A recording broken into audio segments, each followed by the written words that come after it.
Ju njohim me edicionin informativ të lajmeve. Kjo është Radio 7. 35 ish kryetar komunash në Republikën e Maqedonisë së Veriut dhe 19 kryetarë të rinj ende nuk i kanë dorëzuar deklaratë për gjendjen e pasurisë. Shqetësimi është ngritur nga kryetari i Komisionit Shtetëror për Parandalimin e Korrupsionit. Adem Çuçul informoi se komisioni po monitoron intensivisht deklarimet dhe se janë vënë re mungesat te një pjesë e kryetarëve të komunave. Përveç zyrtarëve lokal, komisioni ka verifikuar dhe gjyqtarët e prokurorët publik. Sipas Çuçulit, te kjo kategori personash problemi qëndron në mosgjedhjen e re elektronike për deklarimin e pasurisë.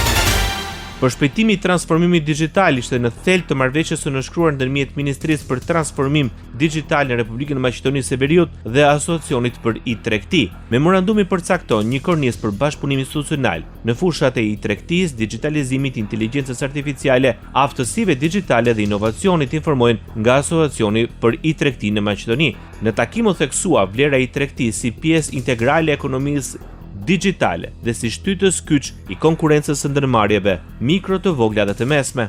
Radio 7, zëri pozitiv i qytetit.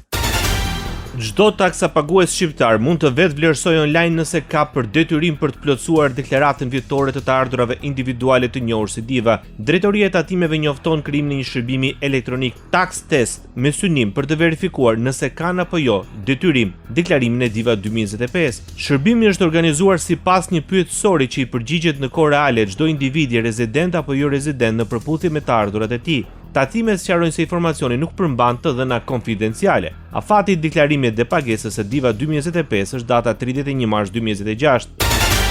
Afrim qëndron me zyrtarisht detyrën e kryeinspektorit të ri të Inspektoratit Kombëtar të Mbrojtjes së Territorit në Shqipëri. Ministri i Punëve të Brendshme Albana Koçiu shpreh se kjo detyrë mbar sfida dhe përgjegjësi të mëdha sa i përket zbatimit të ligjshmërisë dhe mbrojtjes së territorit.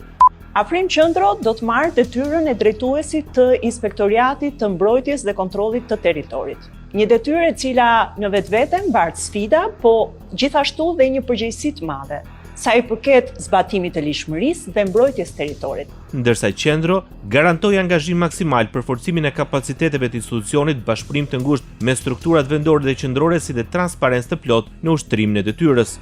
Atëherë unë shoh si vlerësim dhe besim të shtuar detyrën e re të rëndësishme që më është ngarkuar.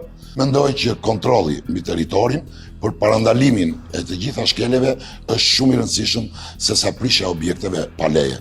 Natyrisht, puna në ekip e këtij institucioni duhet të jetë e përgjithshme, transparente dhe në funksion të ligjit. Forcimi të rreqës investimeve amerikane në Kosovë, përparimi politikave prioritare në sektorin e energjisë, zhvillimi i kapitalit njerëzor, një angazhim më aktiv dhe i strukturuar ndërmjet sektorit publik dhe atij privat me synim për mirësimin e klimës së të bërit biznes ishte në thelb të takimit ndërmjet drejtorit ekzekutiv të Odës Ekonomike Amerikane në Kosovë dhe përfaqësues të Departamentit Amerikan të Shtetit. Gjatë vizitës në Washington, Erian Zeka u takua me zëvendës drejtoreshëm për çështjet e Europës Qendrore dhe Perëndimore, Lynn Debbie Voice. Ai shpreh mirënjohje për mbështetjen dhe për kushtimin e vazhdueshëm të SBA-s në agjendën e sovranitetit digjital të Kosovës.